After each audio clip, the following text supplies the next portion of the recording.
कैसी चल रही है पढ़ाई।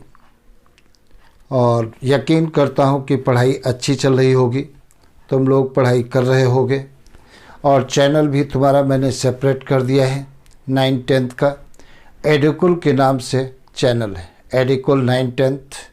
तो जो भी, चाहे तुम पढ़ रहे हो या तुम्हारे साथी हैं, तो उनको बताइए कि एडुकुल 9th-10th, एडुकुल चैनल पर केवल 9th-10th की वीडियो डाली जा रही हैं और उसमें सब कुछ बताया जा रहा है। तो सब्सक्राइब कर लीजिए, लाइक कर लीजिए, बेल आइकन प्रेस कर लीजिए, जैसे जो भी वीडियो हम डालते हैं वो सबसे पहले आप तक पहुंचता रहे। और जितना हो सके उतना लोगों के बीच में शेयर करें। जितना जल्दी ये आपका चैनल आगे बढ़ जाएगा, हम लाइव क्लास भी लेना शुरू कर देंगे। जैसे मिश्रा क्लासेस पर हम लाइव क्लास शाम को 7 बजे ले रहे हैं, तो वैसे ही तुम्हारी क्लास भी लाइव लेना शुरू कर देंगे। उसके लिए शर्त है कि 1000 सब्सक्राइबर होने चाहिए। तो जल्दी से आप अपने दोस्तों में शेयर करिए। तो 9th में पर लोग क्या पढ़ रहे थे तब? Fundamental unit of life. और फंडामेंटल यूनिट ऑफ लाइफ ये तो चैप्टर है, और इस चैप्टर में हम क्या पढ़ने जा रहे हैं? Shape of cell. सेल के ऊपर देखा जाए, कोई भी सेल्स हो, चाहे वो सरफेस पर सेल्स पाई गई हो, चाहे बॉडी के अंदर पाई गई हो, किसी सेल्स के ऊपर कम प्रेशर पड़ता है, किसी सेल्स के ऊपर ज़्यादा प्रेशर पड़ता है। और इसी डिफरेंट प्रेशर के कारण ही सेल के शेप कई होते हैं। जैसे स्क्वामस हो सकती है, क्यूबॉइडल हो सकती है, कॉलुमेनर हो सकती है, पॉलीगोनल हो सकती है, ओवल हो सकती है, रेक्टेंगुलर हो सकती है। ये सब सेल के शेप किस कारण से होते हैं? क्योंकि सेल के ऊपर कितना प्रेशर पड़ रहा है, इस बात को, तो सेल का शेप इस बात को डिफाइन करता है कि सेल के ऊपर कैसा प्रेशर पड़ रहा है। तो बॉडी के अंदर कोई एक पर्टिकुलर टाइप की सेल्स नहीं पाई जाती है, बहुत सारे प्रकार की सेल्स पाई जाती हैं। तो इसमें थोड़ा सा नोट कर लेना। शेप ऑफ सेल में some cells have fix shape. कुछ सेल का शेप जो रहता है वो फिक्स्ड रहता है। Some cells have fix shaped.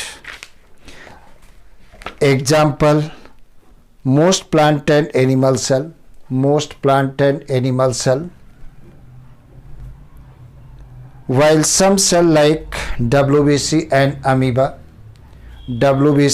amoeba have changing shape।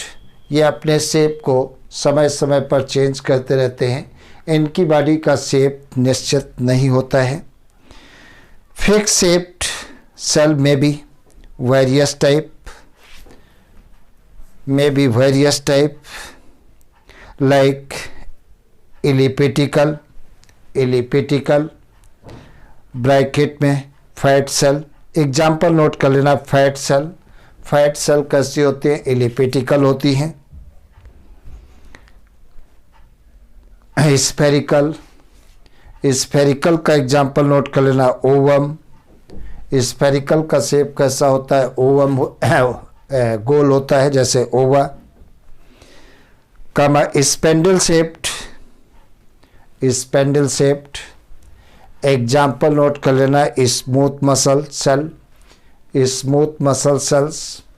Spindle cell का मतलब क्या होता है? शेप का मतलब क्या होता है? बीच में मोटी होती हैं और किनारों पर पतली होती हैं, तब उसे क्या कहते हैं? स्पेंडल शेप्ड कहते हैं। कमा नोब्ड थ्रेड लाइक, जैसे स्पर्म। एग्जाम्पल नोट कर लेना। स्पर्म। कमा डिस्क्वाइडल, एग्जाम्पल आरबीसी। कमा इलांगेटेड, एग्जाम्पल नर्व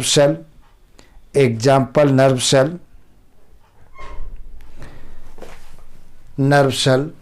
अगली हेडिंग देखा जाए तो मैंने क्या बताया, या एक पॉइंट और नोट कर लेना। Cells are also have squamous, comma cuboidal, comma columnar, cuboidal, comma columnar, etcetera. तो कई प्रकार के शेप होते हैं और मेनली शेप इस बात पर डिपेंड करता है कि सेल्स के ऊपर प्रेशर कैसा पड़ रहा है। दूसरी बात तुम्हें बताएं, एक सेल का शेप और होता है umbrella shaped. Umbrella shaped cell कौन सी होती है? एक यूनिसेलुलर ग्रीन एल्गी होता है एसिटाबुलेरिया। जो यूनिसेलुलर ग्रीन एल्गी एसिटाबुलेरिया होता है उसका शेप कैसा होता है? अम्ब्रेला के आकार का होता है, छाते के आकार का होता है। दूसरी बात देखा जाए इरेगुलर शेप, जैसे तुमको मैंने बताया अमीबा और WBC का, इनकी बॉडी के ऊपर लगातार उभार बनते और बिगड़ते रहते हैं, प्रोसेस बनते और बिगड़ते रहते हैं। जो उभार बनते हैं उन्हें क्या कहते हैं? सूडोपोडिया कहते हैं। सूडो मीन्स होता है फॉल्स और पोडिया मीन्स होता है पैर, मतलब असत्य पैर बनते बिगड़ते रहते हैं। तो सूडोपोडिया के द्वारा लोकोमोशन अमीबा में भी होता है और WBC में भी होता है। और WBC कैसी होती है? नेचर में फैगोसिटिक होती हैं और ये पैथोजनस माइक्रोब्स को खाकर नष्ट करती हैं। तो ये बातें तुम्हें याद रखना है। आगे बताने जा रहे हैं साइज ऑफ सेल्स। दूसरी ये पहली हेडिंग दी, अब दूसरी heading size of sales.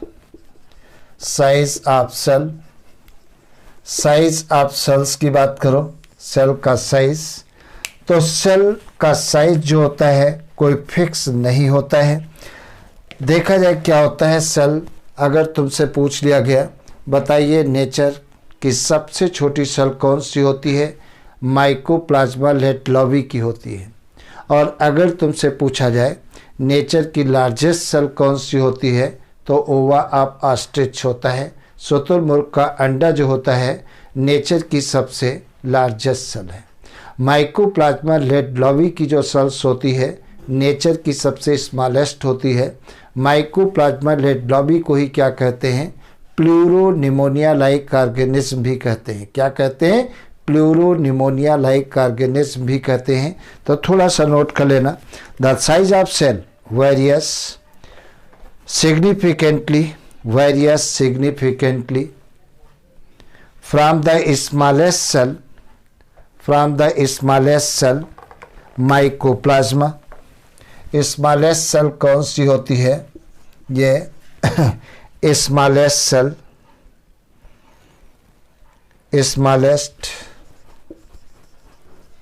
Cell mycoplasma plasma की होती है। साइज कितना होता है? साइज होता है 0.1 to 0.5 माइक्रोन तो 0.5 माइक्रोन होता है, माइक्रोमीटर होता है, ये साइज होता है। इसी को क्या कहते हैं? PPLO कहते हैं। Mycoplasma is also known as, ये माइकोप्लाज्मा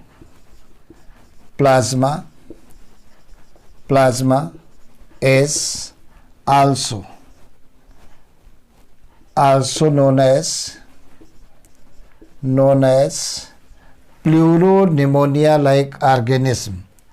तो शॉर्ट में क्या कहते हैं? PPLO, pleuropneumonia like organism. तो ये नेचर की सबसे स्मॉलेस्ट सेल होती है। एंड दूसरा point, largest cell in the nature,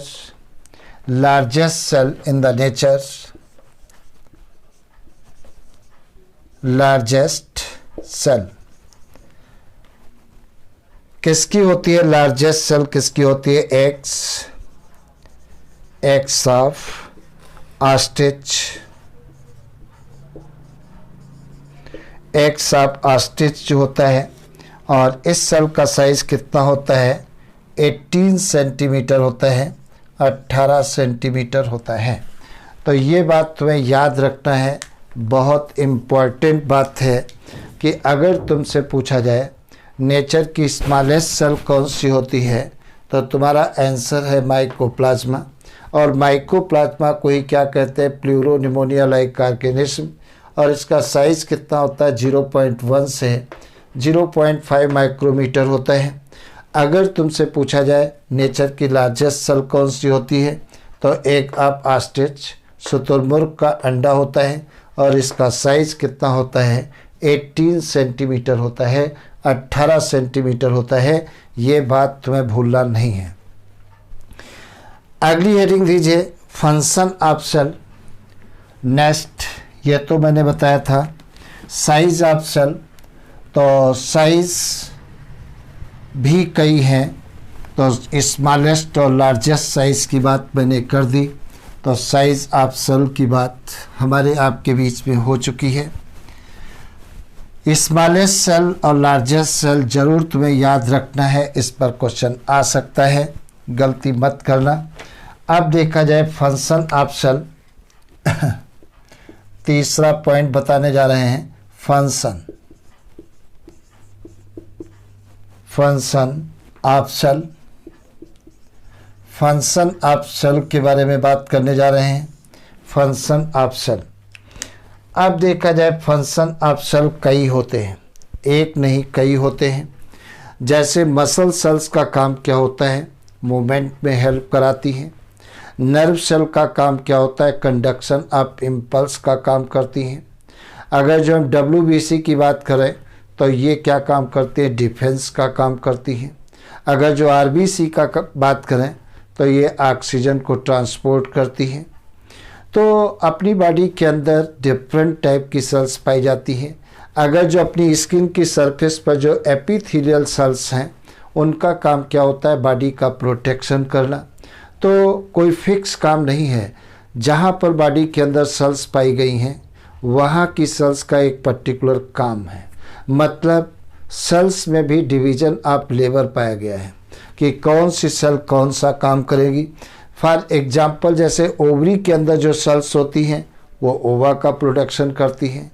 sperm के टेस्टिस के अंदर जो सेल्स पाई जाती हैं वो स्पर्म का प्रोडक्शन करती हैं। अगर जो हाथ की सेल्स तुम सोचो स्पर्म या ओवा का प्रोडक्शन कर दें तो नहीं कर पाएंगी। तो कई काम होते हैं। तो फंक्शन ऑफ सेल में नोट करिए, each living cell has the capacity to perform, each living cell has the capacity to perform some basic function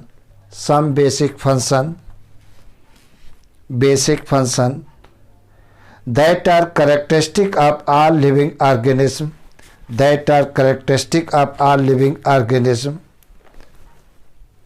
the shape and size of the cell are related to the specific function, they perform. Multicellular organism like human being, मतलब ऐसे organism जिनकी body एक से अधिक cell की बनी है उन्हें क्या कहते हैं, मल्टीसेलुलर ऑर्गेनिज्म कहते हैं। जैसे human being perform this function by division of labour. Division of labour का मतलब जब सेल का वर्क डिवाइड होता है कि ये सेल ये काम करेंगी, ये सेल ये काम करेंगी, तो उसी को क्या कहते हैं, डिवीजन ऑफ लेबर कहते हैं। That is different part of human body are specialised to perform different function. अपनी बॉडी के जो डिफरेंट पार्ट होते हैं वो अलग अलग फंक्शन करते हैं। जैसे माउथ का काम है भोजन को खाना, नाक का काम है ऑक्सीजन को लेना, CO2 को बाहर निकालना, हाथों का काम क्या है वस्तुओं को पकड़ना, पैरों का काम क्या है मूव करना। तो ये अपनी बॉडी के अंदर जो भी डिफरेंट ऑर्गन्स पाए गए हैं, पार्ट पाए गए हैं, सबके अपने अपने फंक्शन होते हैं। Perform different function such as heart is made to pump blood. जैसे हार्ट क्या काम करता है, ब्लड को पंप करने का काम करता है। Stomach to digest food, stomach क्या काम करता है, फूड को डाइजेस्ट करने का काम करता है। फूड को डाइजेस्ट करने का काम करता है। Kidney to filter urine, kidney क्या काम करता है? ब्लड को फिल्टर करता है। फिल्टर टू ब्लड, ब्लड को फिल्टर करता है।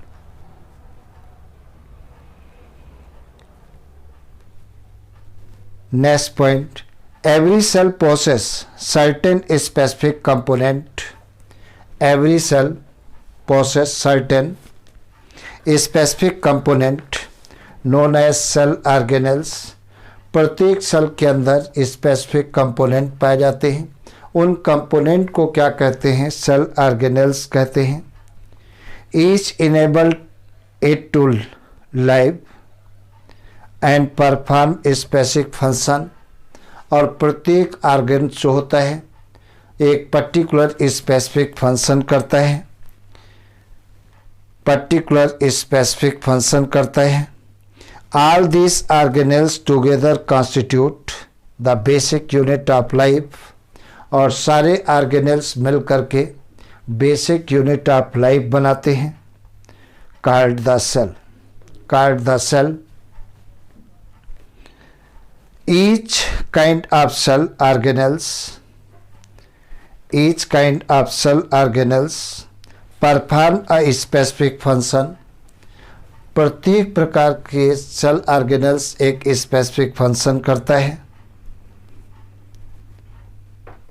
Like obtaining nutrition, like obtaining nutrition, comma respiration, comma clearing waste material,